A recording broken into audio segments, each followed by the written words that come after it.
I am Blaze Bailey. You are experiencing probably the best show in the world, Puppets Corner.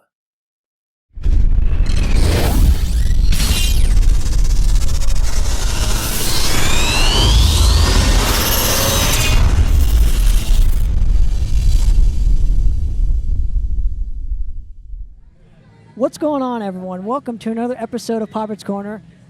This is unbelievable right here. So, obviously, we are broadcasting live out of the San Diego Metal Swap Meet right now, and we have pretty much the headliner of this event, Mr. Gene Hoglan. Gene, how you doing, man? Thanks again for giving us a couple minutes of your time. Absolutely, Tanner. I'm happy to be here, man. I'm doing great. Hopefully, everybody's having a good time today. It's been a tradition for many years, this old San Diego Metal Swap Meet, so we're having a great time.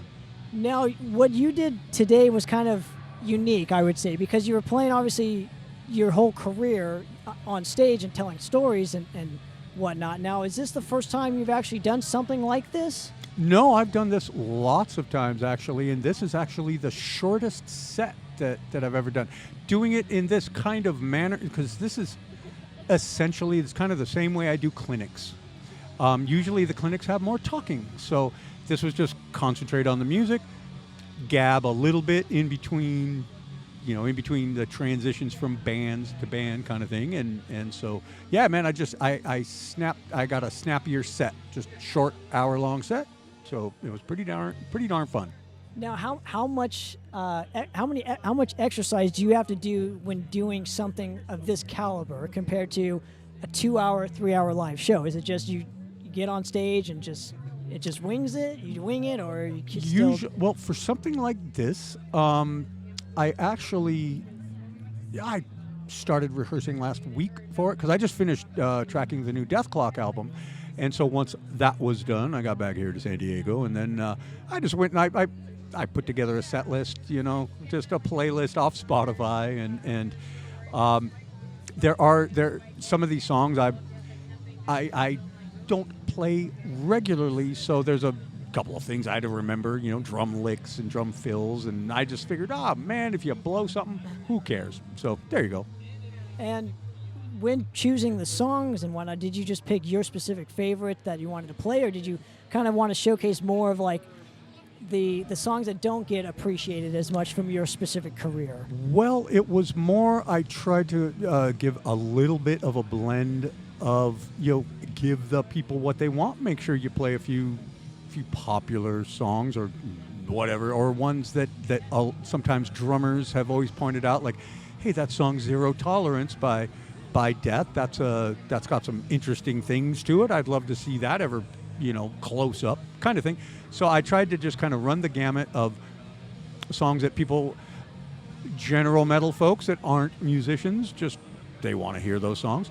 And those who are musicians, try to showcase a couple of the songs that seem to resonate with the more musicianary type folks out there, and just try to have some fun. All of these songs are fun to play.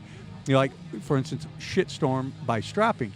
That came off our, we only toured very briefly after that. We threw that one in the live set, but it's been since 2005 since I've ever played that song. So there you go. So we just I had some fun with the set list. Now, in your specific career, you're more kind of all over the place in terms of the bands that you choose to play, the stylistically wise. Now, I'm curious, is there a specific style that you have not yet played that you would like to record a record? Like, is it, I don't know, a hard rock kind of band? Is it a synth new wave pop band? Is there a specific style you've never done that you've always wanted I tell you, to do? I would love to play some, like, sweaty, greasy funk.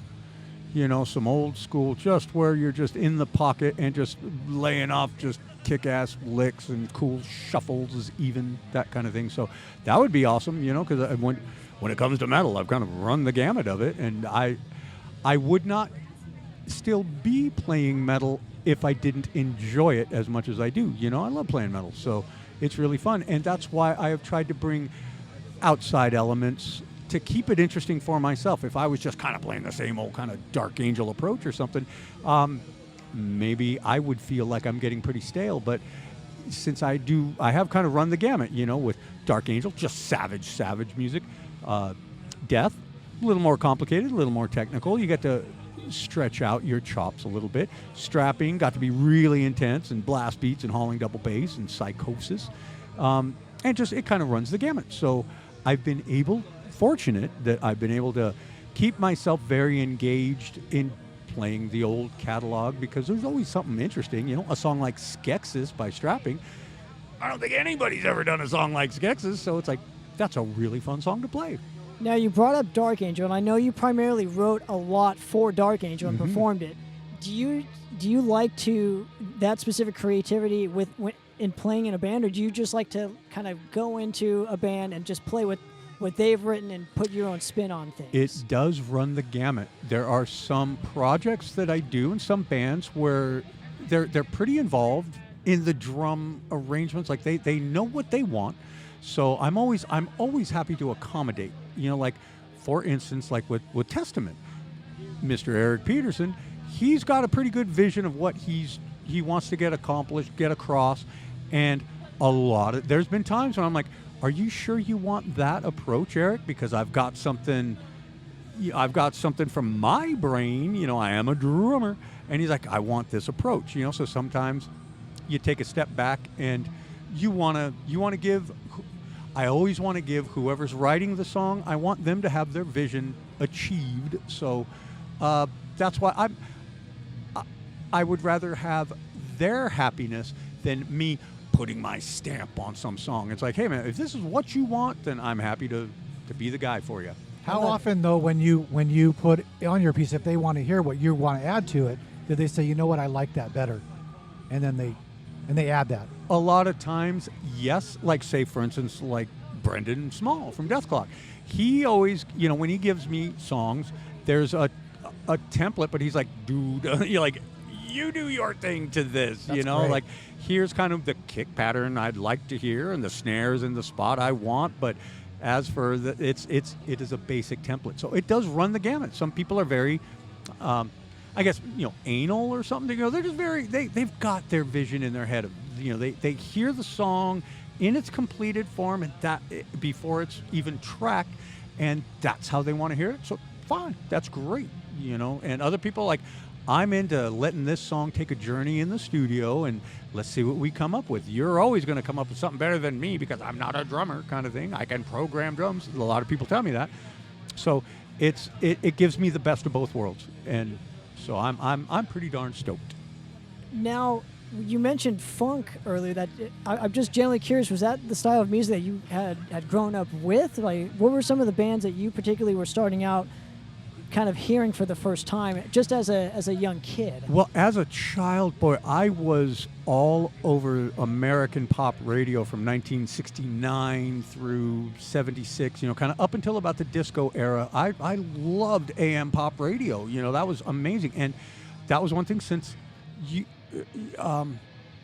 had live drummers on stuff like that. You got a song like, I don't know, All By Myself by Eric Carmen. It's got a great drum break in the middle of it that, you don't hear anymore. Because nowadays it's like, just do as little as possible, Mr. Session Drummer, or we have him programmed, that kind of thing. So back then you got to show a little bit of creativity. You got a guy like Steve Miller. I mean, he's a guitarist, but they were so drum driven, the Steve Miller band. There's an example, So, I grew up with the American pop radio, and then that kind of evolved into what I guess is now classic rock. All the bands from the 70s, from Aerosmith to Cheap Trick, Kiss, Black Sabbath, Queen, Pat Travers, all that kind of stuff. I was super into all of that as well. So I've always tried to bring. I'm fortunate that I've got a pretty wide musical taste, and I am all about, like, bringing in some of the 70s influence, or bringing in some of the non-metal influence. I loved Motown growing up, still to this day. Bring some Motown influence if you can get away with it, and usually you can. So that's your foundation, essentially. All of that, stuff. yeah, absolutely. Totally. Do you have a drum question for Mr. Gene Hoglan? He's just listening. All right. So who was what made you pick up the drum, the sticks, and say, this is what I want to do? Animal from the Muppets. Holy moly, who didn't want to be a drummer when you see old Animal, man? But no, I was just, I remember when I was, I guess, maybe like 7 years old, second grade, I used to just sit at my desk and just, tap on my desk all the time. And I think probably when I was about 7 was when it started kind of hitting. So I became an air drummer at about age 8. And that's how I taught myself how to play drums, by air drumming, play along with all your favorite songs. And I was actually trying to teach myself the drums, like say you got to, I'd start off with Peter Criss from Kiss, big influence, on the very nascent Gene. And then it, started building into guys like, Neil Peart, of course, Tommy Aldridge, and I would listen to their music and I would play air drums along to it. And I'm like, you're actually, like with the Neil Peart song, you're actually, you can hear what he's playing with his hands. You can hear what he's playing with his kick drum. You're giving yourself a lesson with each song that you drum along with, because you're just absorbing all that information that is being thrown at you by this musician that you look up to, and it all becomes part of the sponge that grows yourself totally. Now let's venture into this territory here, where, for a big part of your initial career at the start, you had never played to a click before. And again, if I'm wrong, correct me, please. But I believe you hadn't played to a click until you had started jamming with Devin Townsend. Yeah, that's true. So it's obvious too. It's painfully obvious, man. Holy moly, God. I'm generally curious though, what playing to the click taught you at first, when you first kind of went into the studio and said, "Holy fuck, how am I gonna do this?" Was it natural? Well, yeah, and was it natural? Yes, it was very natural. I was surprised for that, because I've had friends in bands, big bands, good friends, where their first time having to use the click, they turned into just a crying puddle of goo. They just could not pull it off. And so with that in mind, I was like, I've never played to a click before. I remember it was like Devin, we had done for the City album, we did a total of 4 rehearsals for it, and those were spread out over about 4 or 5 months kind of thing, a couple of rehearsals here, a rehearsal here, a rehearsal there kind of thing. That was it. And when Devin mentioned, hey man, I'd like a few of these songs to be to the click, how do you feel about that? And I'm like, let's figure it out. I wrote some tunes, went in the studio with a click track, and I was like, oh, holy moly, I'm okay at the click track. Thank God. So it was fine. So yeah, I love playing with the click. If there is no click, that's fine too. I'm pretty solid meter. But I mean, there was a song in the set today. What's it called? It was it's Crystal Mountain or Zero Tolerance. Yep.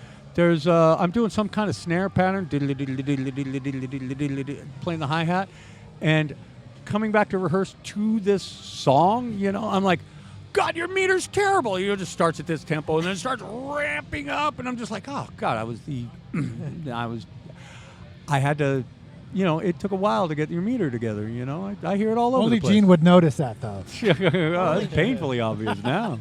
Now let's go back to the Dark Angel period of your specific career and what you're doing now with them, because there's been kind of some news, but kind of not some news. So I'm curious what's going on in the Dark Angel camp.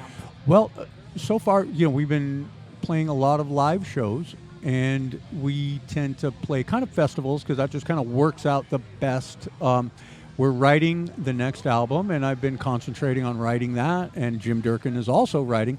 At the moment, Jim, he's had to take a little bit of time off from some live shows, but that was always kind of built into our system, because when we got ourselves back together, he's like, hey guys, just so you know, there's going to be sometimes somewhere in the future where I might not be able to make certain shows, or there could be an entire run that I might not be able to make. So, as long as you guys are cool moving forward with it. And we were able to get a good 8 years with Jim, at least. And, so there you go. And, we're just writing, and we're just trying to make it the most aggressive Dark Angel music that we can make, Will this be the first with a click, or are you doing it without it, just like all the first 4? That is a good question. I haven't considered that yet.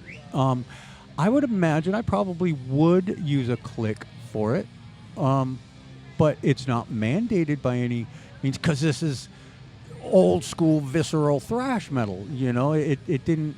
Back then there were no rules. Just like did you know that when you come into the second verse, it's faster than the first verse? It's like, no, I didn't know that, but there were no rules. So just play vicious and fast and aggressive and from your heart. And that's the way to do it. And I love that you still have Ron Reinhardt on vocals. That's and right. Just, Yeah, man, he's crushing. So to me, he's my favorite of the Dark Angel. Me too. I tell you, absolutely. Ron's great, and over the years he has developed this like timbre to his voice. Where his voice has gotten even lower and richer and more rumbling. So that's pretty darn cool too. I'm definitely going to utilize that. But he's always had this singing style underneath the raspiness, absolutely, which makes it so unique to thrash metal. Darn tootin'. Yeah, man, and that's just since we are old school. OGers, there were no rules. That's why when Ron came into the fold, I couldn't put rules onto it and say, you got to sound just like the last guy. Or, I was just like, Ron, be yourself. I'll write for you. Now, was there a kind of like a bone of contention when it came to, I guess, pressure when getting Ron initially into Dark Angel at first? Well, no, we were really happy to have him. He was pretty instant because we had gone through about 10 months of rehearsing. Some talented guys, some good guys, but we were like, they're all, any one of these guys that we've jammed with, they could do the job. It could be all right. It won't be bad or anything. But then when Ron came around, it was like, yes, like awesome. Instantly. So we're like, great. yay, yahoo, darn tootin'. I love it. So this next album, I think it was Time Does Not Heal. It might have been Leave Scars. There was a sticker on the tape, on the cassette that it came with. And it was like, this contains 56 riffs in a song. Oh, yeah, 246 riffs. Yeah, are you trying to beat that this time? God, Lord Almighty, no. No, not at all, man. That was just how that turned out was, when you're figuring out the publishing, and I wanted to make sure that whoever wrote the majority of the song got their name first in the like credits on the record. That's why you would see Erickson Hoglan on some of the songs, and sometimes it's Hoglan Erickson. But I just wanted to make sure, I just want to be fair. That's cool. And so I was like, well, I guess you're gonna have to count up the riffs. This one's, I had a little chart. This one's Brett, this one's me. These 4 are Brett, and this one's me. And I just kind of went like that. And when we had tracked the record and it was all done, turned it into the record label, I got a call from one of the record label guys, and he was like, God dang, there's a whole lot of riffs on this record. And I'm like, well, as a matter of fact, there's 246 of those things. And then months later, we see it on the poster, Sticker, that's so 9 great. songs, 67 minutes, 246 riffs. I was like, That's great. are you kidding me? Best promo ever for a record. That's pretty fun, man. Gene, I want to thank you again for giving us a couple minutes Right of your on, time. Tanner. My pleasure, man. To Very do this cool. with us, and I look forward to many, many, many, many more of your albums coming out. Excellent. Where can people find and support anything Gene Hoglan now? Well, let's see here. I am, you can find me through, you can type up GeneHoglan.com, Hoglan Industries, or Reversed Records. That's my management. And, we got the merch store through Reversed Records. And I also, during the pandemic, I started becoming a live Twitch streamer. And I haven't been able to concentrate on that as much since now it's just 0 to 1,000 of miles per hour of life. So, but I want to come back to doing some odd streams, getting some streams in and have fun because we have a really good time with them. And so there you go. But yeah, man, just pay attention to all the socials, and I'll always try to keep everybody updated on what's been happening, what's going on. I appreciate it. Well, Gene, thanks very much Thank again you. for, Right on, for Tanner. coming My on pleasure. the show. I appreciate it. So. Very cool, man. Another episode of Popper's Corner, guys. We're out of here. Cheers.